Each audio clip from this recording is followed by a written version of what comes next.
Lime no tutua.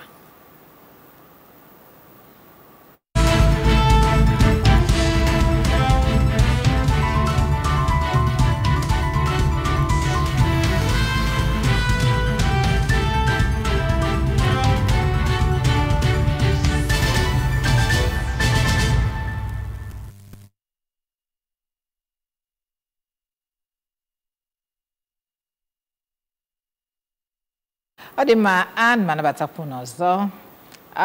Tata no toto I find wali what I don't because the batapolo na kwonta and oyemoni agade we me abo Chuka Uzeze.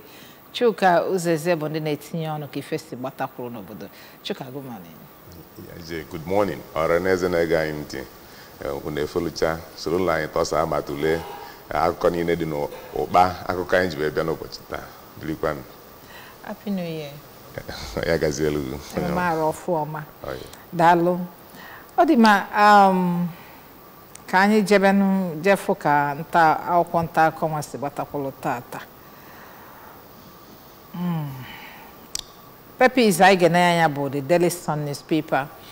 And then on the front page of the Daily Sun, we'll have a Southern Middle Belt leaders rise against terrorists, please. Southern Middle Belt leaders rise against terrorists. How? Right Tinubu declared Plateau killings threat to Nigeria's corporate existence. North Central governors team up to fight bandits. Okay, but before we go further, let's look at the stories beside the name template. The first one says, PDP sinks deeper over internal wranglings. Party fails to hold neck in 16 months. Okay, be patient with federal government, Carlo charges Nigerians. Government will continue to borrow because past regime left empty treasury. And this is coming from Oshoba. Government will continue to borrow. Okay. And then down here, I have Dangote, Elumelu, Chukuma, Mba, Abiodun, Yahaya, Peter, Obi, Olu of Wari, Oni of Ife, Azibo Ola, Pa Adebanjo, Tumpolo, Kwara First Lady, Femi Bakari, Ngozi Ezono win the Sun Award 2023 with some other people that also won. Okay, let's say that's all we have for you coming from the front page of the Daily Sun newspaper. Let's look at the Nation newspapers, please. Okay, on top of the name template of the Nation's newspaper, stock market opens with 665 billion naira gain. It's what we'll have there. That other story still on top of the name template. Government withdraws recognition for Benin Republic Togo varsities. Why lawmakers here resigned by Fubara. That's River State Wahala. Okay, Sanwo-Olu arrests a soldier, 3 others for riding against traffic. Yeah, we saw the video trended yesterday.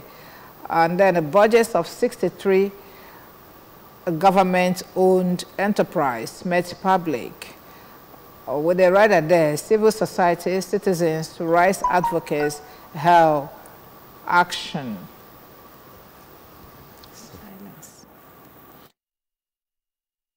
The better headline on the Daily Sun says, a 17 billion naira cash. EFCC detains a social investment scheme coordinator. With some riders there, ANSIPA CEO suspended over suspicious movement of cash. And then ex-humanitarian affairs minister for interrogation today. Well, do we have other stories coming from here? 10 billion scandal rocks NIPOST restructuring plan. The Senate orders deregistration of subsidiaries probe of shares transfer. BPE defense shares acquired in official names. Okay. Okay, that's all coming from the Nation newspaper. Let's also see Tribune before we get to the talking table. Nigerian Tribune, Plateau killings. North Central government plans security cooperation. NBA wants Tinubu to invest in security. Dabenjo lists Afenifere leaders on condolence visit to Akeredolu's widow, says Nigeria has lost progressive star. Okay, we may need to take this one to Daily Trust to join it with some stories in the Nigerian Tribune. Daily Trust, North Central governments to federal government, identify root cause of Plateau killings for lasting peace. With some riders there, MBA decries intelligent failure, asks Tinubu to prioritize security. Bandef, Afenifere, Haneze, MBF seek end to killings in North. 19 vigilantes, several bandits killed in Kaduna. 12 gone down as Boko Haram attacks Chibok. Chibok again. A federal government suspends accreditation of degree certificates from Benin and Togo. We've seen that story. And then a protest rocks Lokoja over epileptic power supply over billing. And the protests go around. 37 billion naira fraud. Ex-Minister Sadia faces EFCC today. With some riders there, suspended NSIPA boss, loyalist finger minister, then Edu's associates kick. EFCC Myon on fueled after raid. Okay. Well, Chuka, these are the stories coming from the few papers who have looked at this morning. Let's first of all zero into what's going on in North Central, where a lot of people, ranging to thousands now, have been, killed in between 24th December and now, because the killing continues. Every day they will come kill, they will tell you that they are coming back the following day, and then they will also come back that following day, do whatever they want to do, and nothing happens. They go again. While leaving, they will leave a note of warning that we are still coming back. This is what we have been experiencing since 24th December. Chuka, what exactly is going on in the North Central? Well, I think what ihe na-eme na North Central, especially Plateau State, now, bụ ịbịa na mmezu amụma ebu erikete mgbe ọ bụrụ taa ka ihe a bido agha na ọgụ a na-anụ ndị mwakpo ndị onye ọbụla asịsị akpọzi n'afa ha ka ọ dị ka na onwe ndị a na-eprofile iche onwe ndị a na-akpọ afọ iche, mana onye ọbụla ma na onye jelu afịa na-anọdụ na izu n'ụcha ọgụ na ọ bụrụ afịa na-achị okwu na ọnya na-achọ okwu. Ọbịa bụrụ na ọdụka a na-atụ ha egwu iche, maka nke bụ eziokwu bụ na o nwere otu esi anụ kepu na n'obodo anyị bụ Naịjirịa, na o nwere ndị ahafere ya n'aka abịa otu ihe si aga ọdụka eziokwu, maka na anyị ma na mgbe onye isi ala anyị gara aga nọ n'ọkwa ọchịchị, ihe ndị a na-emegasị omee a na-akpọ ha afa nakọta wepụtasị isi akpọzi na ha afa na ọ bụrụ ọdụkasị na na-akpọzi na Fulani niile adịrọ njọ na ndị nke adịrọ njọ, mana n'enya kedu nke bụ na awakpo obodo kpụsịa ndị mmadụ ekwuo na a ga-abịakwa echi, ndị uwe ojii nwere idea, the military they are aware, DSS they are aware, and other security agencies, and this will reoccur. That means there is no government in place for the people, because the primary responsibility of every government is security first and foremost before any other thing. Maka ọ bụrụ na enwero security, onwe ihe ọbụla nwere ike ime nwunu, onwere ihe ọbụla nwere ike ịga n'iru, enwere ihe ọzọ aka ọzọ nwere ike ịkọ. Once insecurity is in place, nothing else can go on. So nke bụ eziokwu bụ na enwelu need to declare first and foremost a state of emergency na Middle Belt, especially Plateau State. And then ọ bụrụ ịbịa ịga afọ kịta ndị mmadụ, ndị Igbo na ndị mpaghara ọwụwa anyanwụ Nigeria, onye ọbụla nata afọ n'ụlọ, maka anyị ma na ọhịa na-eme kwa arụ okporo ụzọ niile isi Lagos na-abịa ana Igbo kịta, ụzọ niile ịma mgba 1 kilometer without seeing more than 3 or 4 or more police or other security checkpoints. Gịnị ka ha na-echek? Why can't all these people be mobilized? Ghana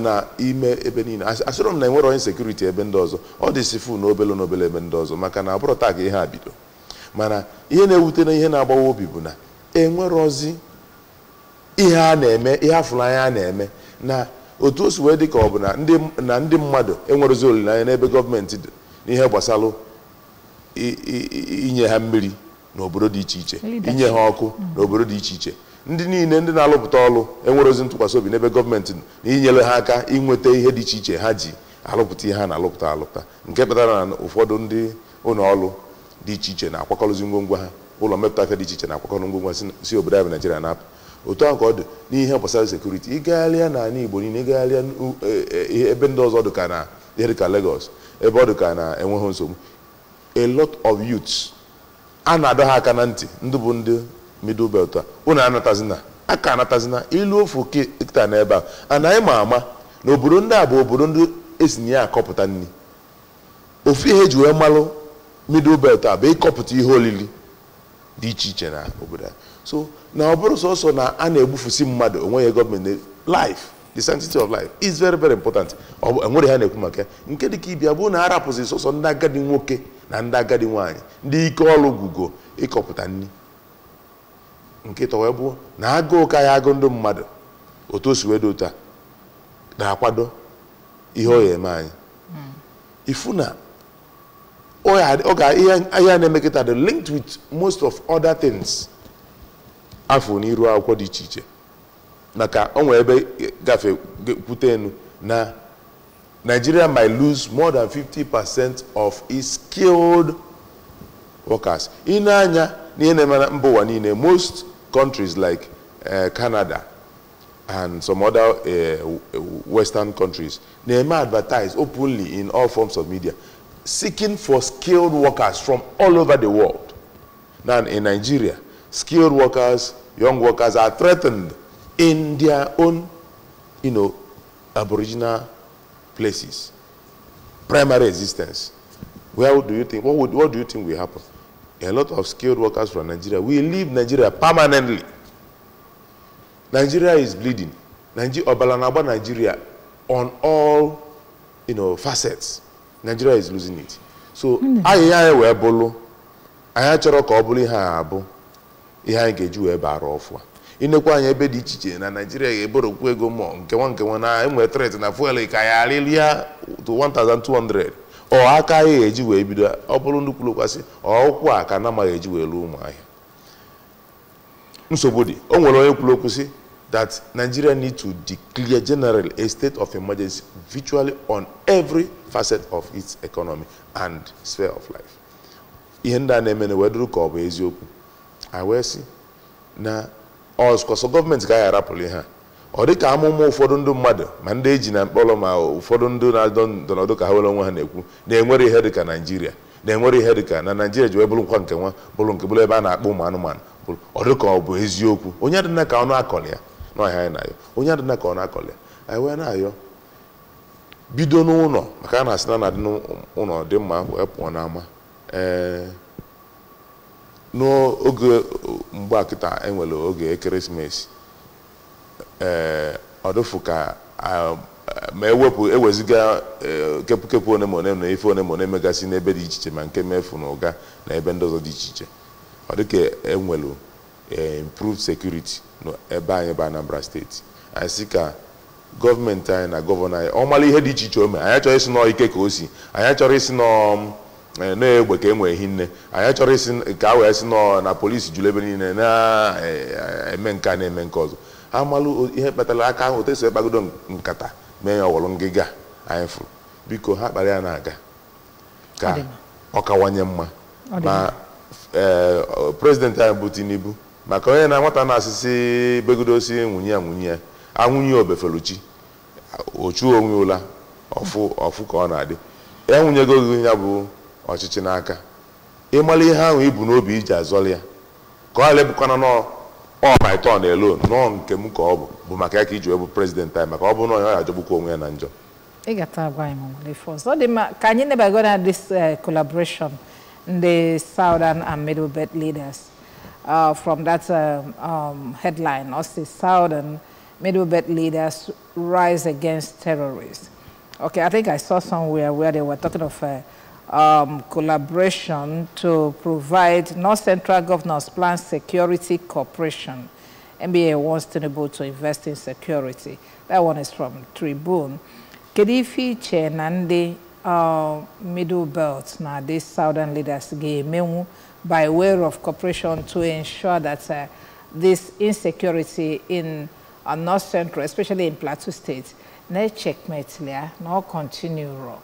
Because now my mom will always say, no, you're not Obani no na-eti na egbuwogi na egbuwogi na egbuwogi inola na egbugi di mo more ifeme onwere ife ndi obodo nwere ike ime no we jikonata aka onu we defend nwo onwefa because that's where we'll start having problems again. I think I saw somewhere where somewhere in the paper where somebody was saying ife na eme ife abukwan ka we go will I resort there to self help as per them what as government no what government na eme muzi mmadu onye obuna zoba isi onwe ya I be ngwopụta kita mana ka ngwa ihe asị na ihe ọkụkọ ọgwụ Igbo si na ihe ọkụkọ na-etili mkpu na-etili mgbugbo abụrụkwanụ ka ihe ji ahacha anya na ọ bụ ka ụwa n'olu ya achọghị m isi na ọ bụ ụdị mkpu a ka ndị gọvanọs ndị a na-eti ma ọ bụ na ọnya bụ na ọ bụ nwere ihe ndị Southern Governors or Eastern Governors bido mebe collaborate ka e wee nwee security na ọma mịta mkpụrụ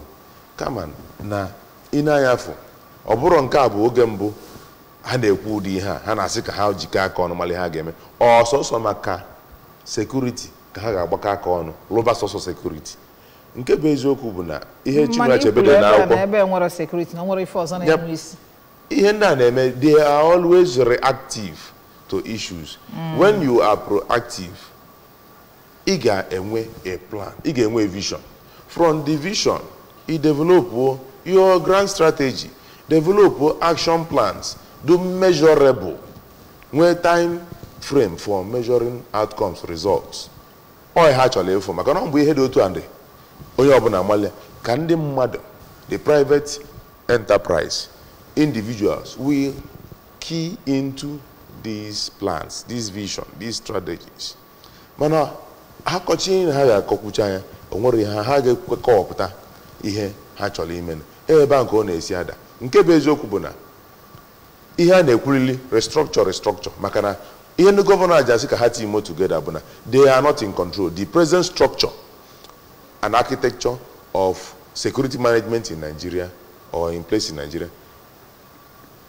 does not in any way empower the governors such that they can respond to any in akọwalum na enwero governor na Plateau State and this Middle Belt in akọwam na enwero chairman local government chairman in akọwa or na ha nwere ike access police not in their state access military bases not in their state access civil defense and other arms. But you know the kind of problems we have in this country that you have to take orders from above before you'll be able to implement anything in the state. Restructuring restructuring. What is really restructuring? Actually restructure. Ndu chena isi ha no n'enu amaro na onye ji mmadụ na ji onwe maka ya bụ ihe na-eme ndị Northern Governors kita North Eastern Governors na-asị ka ha nọ maka na onye ọkụ anwụ na-agbanụ amụnye ebe mmadụ emunye be onye agbata obi gị ọkụ ụzụ ọkụ ahụ ihe oluwe ma nkwụ ma let me get it right. Are you saying there's nothing they can do as a state, as a region, it will be to ensure security in the North Central? Or can you have or catapult Kahaya? As long as I am Bubago, or Quemacha, insecurity measure when you had Bubago down here. Can you hear Bubago Meptagon at that southeast?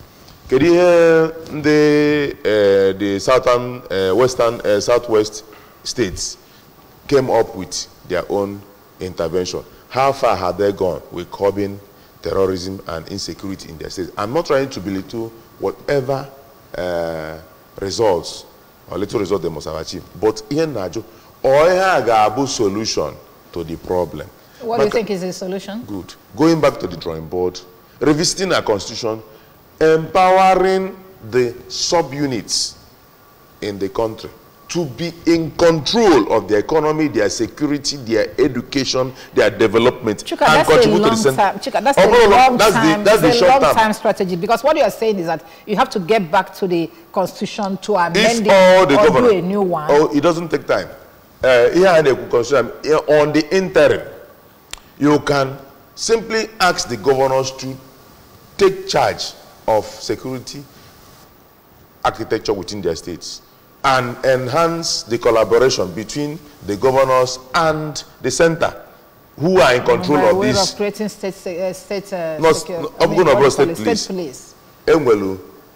Federal police and state police, but within that state, any police commissioner report to any state should also take orders jointly from both the state governor and the IGP, unless where the IGP says no for reason, the IGP will be held responsible. Has anybody been held responsible for anything, any action in Nigeria? Yes, by taking the person to court and getting the person, removing the person from the seat.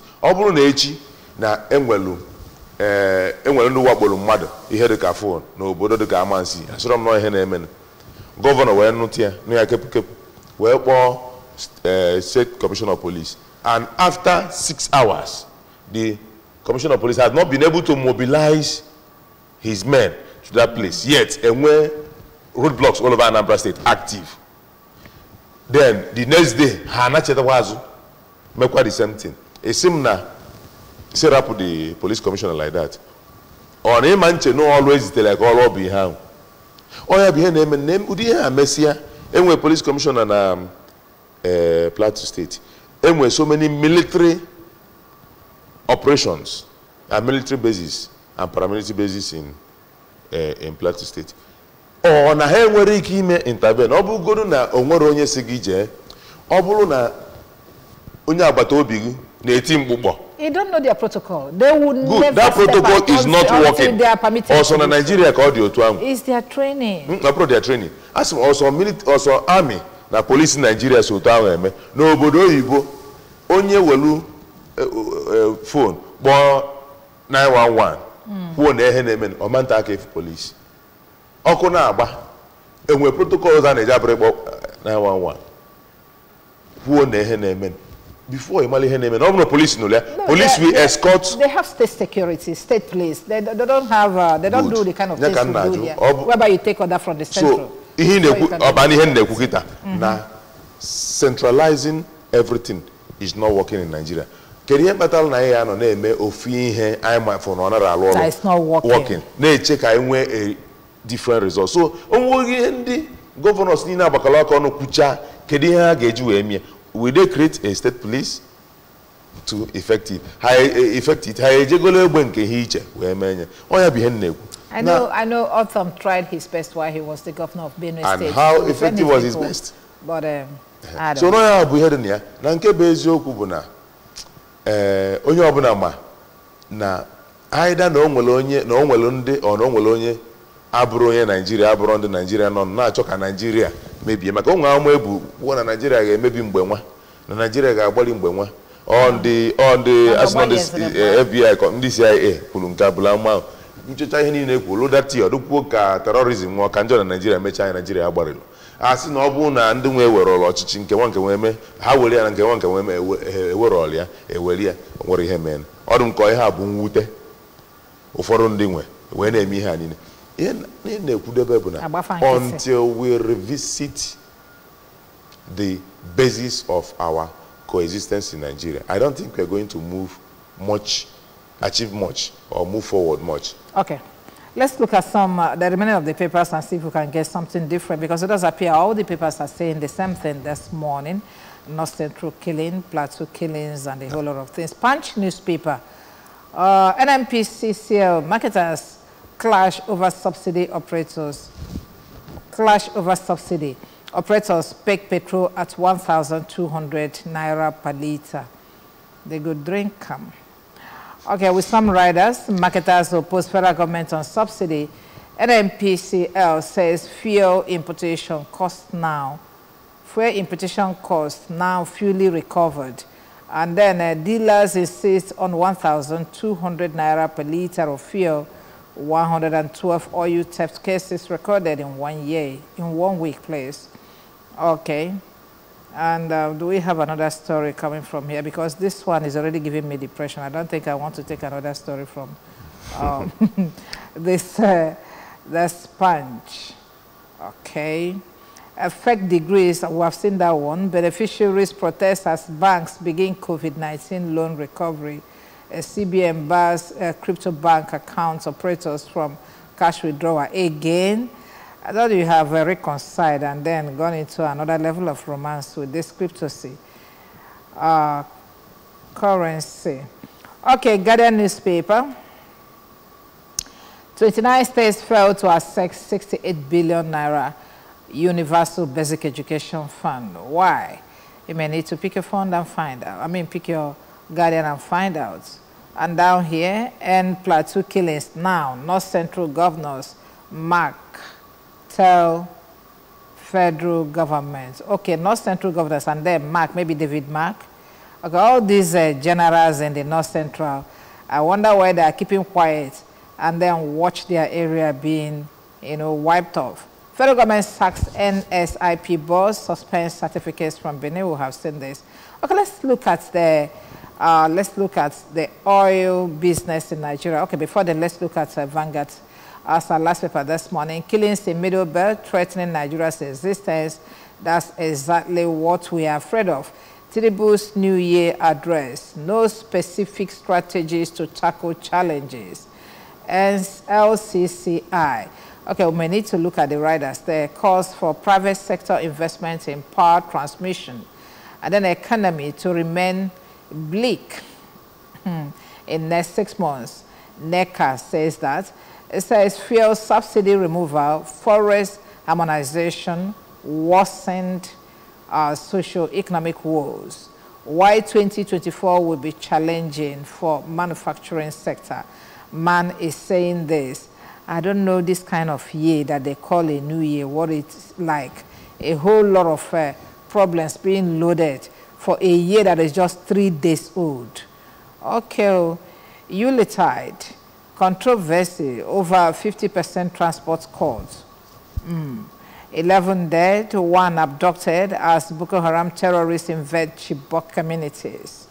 Federal government suspends accreditation of degrees. We have seen the story numerous times. Okay, let's first of all look at NNPC before we come back to this presidential speech. Okay. Aije. In Alconina, if you know it's just every sector reporting its own symptom of the same problem. More than 8 years ago, the government could have a subsidy. The price will go from 80 something naira to 120 something naira. On the government, the party in government now, Bundu mobilize everybody. I put on the street, mobilize the labor, mobilize their private sector, I put leverage on the country. Non-Dorika have a subsidy. Tinubu G microphone on several occasions. Our president now, G microphone, had subsidy. Ne go halichago, zuchago ka hachoka, haligitimize, ka retire. Good. I am quite. Because the call I am bound or gaba. Emecha, Hana Banye, and I check how we for almost 8 years. Okwero. Or 8 years, Okwero, their own APC government under Buhari, Iwepu, Wanaga. Refinery, have open every 6 months of refinery on. 8 years ago, Kamofumbo refinery are roll. Rather, they continued with the importation. Refinery in Kemalo, a lot was the Habal also no the commission of private effort. Onye Mokuye on the Mokuye to Alekwa license for importing fuel and petrol and other things. Bubble nature. On Ozubo Enchalia Oswetaria in or Magote Puo Niane Wepu subsidy. fuel wee si ebe ọ nọ wee rịa rigo n'elu ọjị ndị mmadụ tie mgbu ọsị mba na ọ bụrụkwa ya wepụ na ewepụ ga-ewepụ na ọ dị na bọjetị na ọ bụrụ ya wepụ na ihe emegolo eme na bọjetị ka a na-eme implement onye ọbụla Naijiria si mee ọdụ ka adụọla ya azụ anyị na-echezi ya nakọtakwasịkwa na partial removal nọ ọkwa akụ sọbsidi aka na akụ kịta o wee dị m ka fuel ligido bugo 5,000 naira per lita Chineke ekwe n'ihe ọjọọ na aka ya na-aka akọ sọbsidi anyị wee jụọ sọbsidi anụnwa ajọ mmụọ ka ọ bụ onye ebe ka ọ bụ ajọ mmụọ ka ọ bụ anyị akpọlie ndị ekpele onye mụtara ya kedu lineage wee fụ na isi m kwuo n'ohi ka a na-ezu anyị na nwere ndị nọ na gọọmenti welu akụkọ sọbsidi na-ezu anyị ori ọ bụrụ na okorozi ha omume anamara m ifafa na-ezute na-ejukwa fe eju ifufu ihe dị national Salima NISP or SPA the boss nke EFCC ji over the same humongous amount kedu ihe o ji eme in cash kedu ihe ha megidere ọgbakọta ego one ha otu ahụ ha na-atụ mgbele I don't know ya na ọ na akaụntụ ọ bụgo na onwere ihe ọzọ mana ego ezupụta n'otu ikekwe n'otu esiwe ike ebe ihe adaba ofu onye wee so ha ime EFCC wee bịa maka ọ bụ na oke nọ na-agwara nke nọ n'ofe na azụ na nga ọma mbịarọ so onwe ha ka ha sụrụ imi na okweghị oke nke ahụ gbabewe ibu efu na nke bụ eziokwu bụ na ọ bụrụ na okwerozi gọọmenti after gọọmenti prezidenti na-abụzi the petroleum minister maka ụdị ohi a na-ezu na ya na ụdị without ihe onwere onye na-ekwezi ene m petroleum minister the last petroleum minister anyị nwere bụ Dezian Mmadụeke aka na-achụgharị ya maka ihe a sị na ome na ego si na obu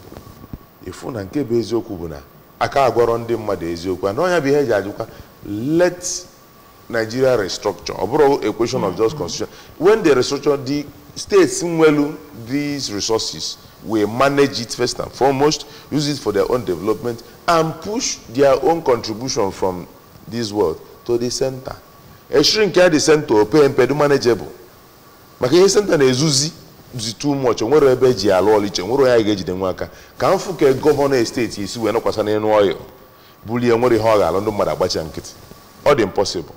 But to harapụrụ ya federal government emetụ ya ka onye ọbụla ọ dị senators ọ dị azụ ọba ka ya si na onwere ihe ọzọ na onwe ha na-azụ iche azụtakwa ya rapụkwala ya few people nọ in the government ha ezuokwu ya n'ohi so nke bụ eziokwu bụ na what they are doing now just like what is reported that if you look at the president's New Year speech it reported no strategy no plan for this year rather reports and feedback a na-enweta from every sector abụrụ a despondent one na-amapụsị ndụ na ehe man na-ekwu that's Manufacturers Association of Nigeria na ehe neka na-ekwu that's National Employers Consultative Assembly all of them reporting what they perceive as a bleak future for this year. Already last year most of manufacturing concerns closed down, joined either importation or moved their manufacturing operations across to other borders of or other economies. More are leaving this year. This means a lot of jobs have been what eliminated from the economy. So Ifuna, Kedu, how do we get out from this?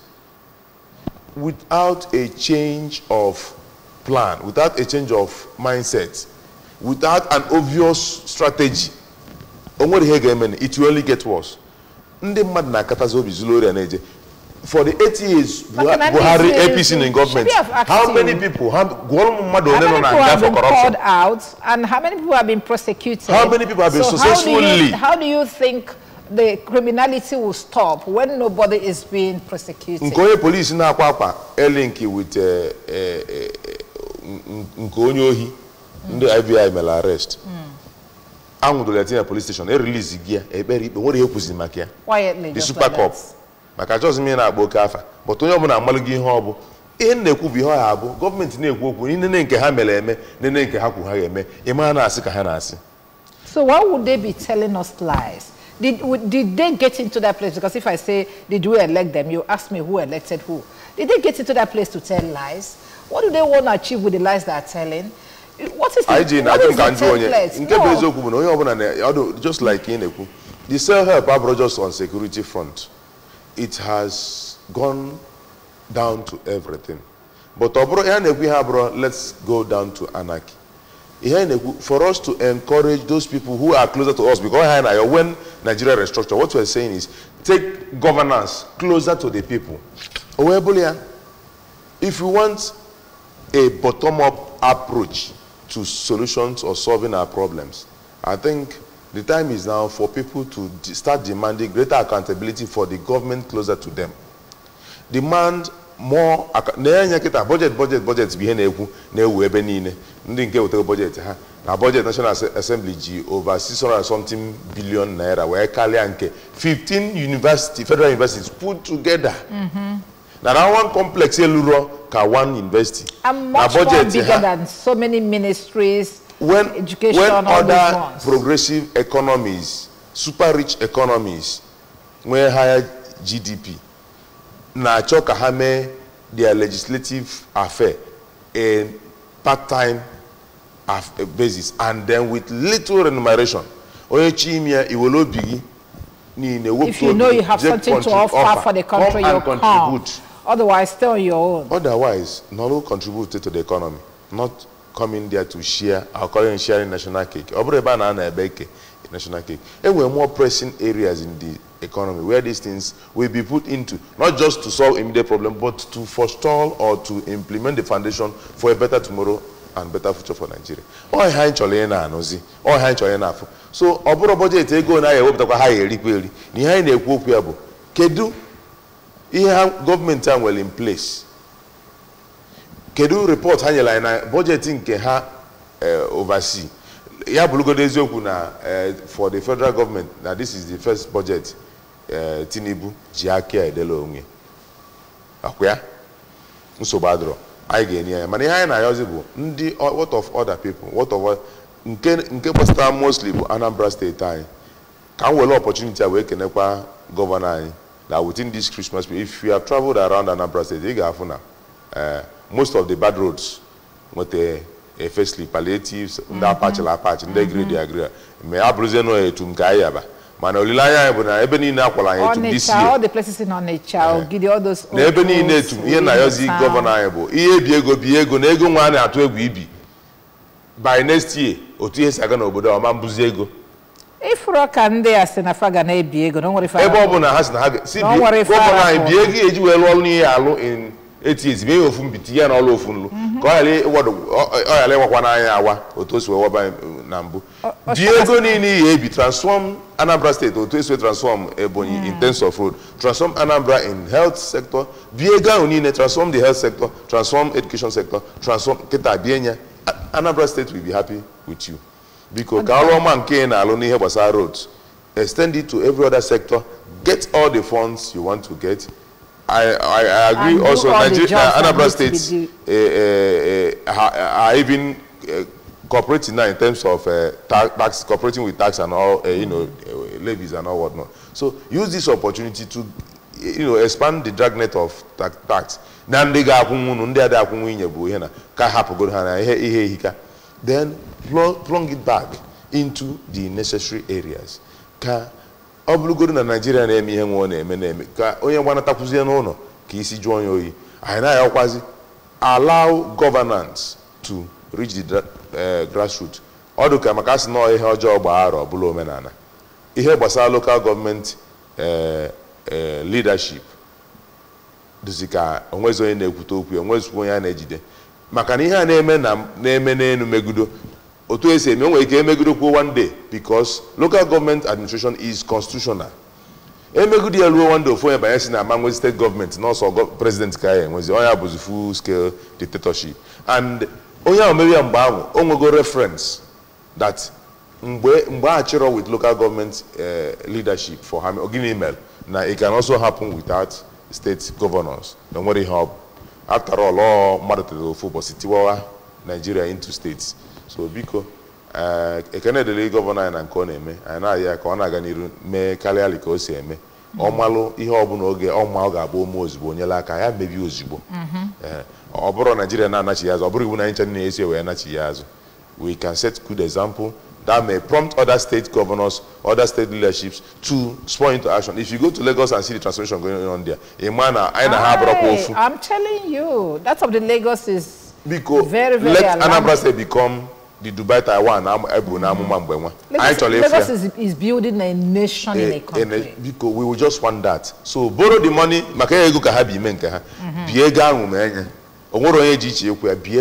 you have access, borrow that money. Around places in Obunaluslike, Uzo Abamuzo si Amansi, J Ufuma. A great portion of it has been done. No, Anmenyo Kuzanwenyo, Aloqualio, man, Anmenyo, Silusiquanike, Koalebana Milizonzo Nabo, or Gassa, Governor Biko Jilaka Generana, Aloeba, Onyalulia Pine, Pabona Lotaria, Anatianko, Anati again, Toyanga, Nega, Gojalia, Silusianike. Dalo Chuka Uzezie. Aisna Chuka Uzezie bụ ndị na-etinye ọnụ ka ife si gbatakwụrụ n'obodo, and ị ga-afụ na o tinyekwu dị ọnụ ka ife si gbatakwụrụ ma na nta akọ mana ka o si gbatakwụrụ na steeti anyị ma the nation and a whole lot of places. Dalo again Chuka for coming. And abda ka ị ga-apịachie tata na okwu si na akwụkwọ nta akụkọ nke tata. Afambi Joma. Chineke debe anyị ndụ. Echikwa anyị ebido ebe anyị kwụsị ọnụ ga-ekwu n'ụdị nọ ma ntị na anụnụ ma ndị ga-eme implement ọ na-emekwa nke fa anyị nwa ga-eme nke anyị ịghọtago ọ dị mma.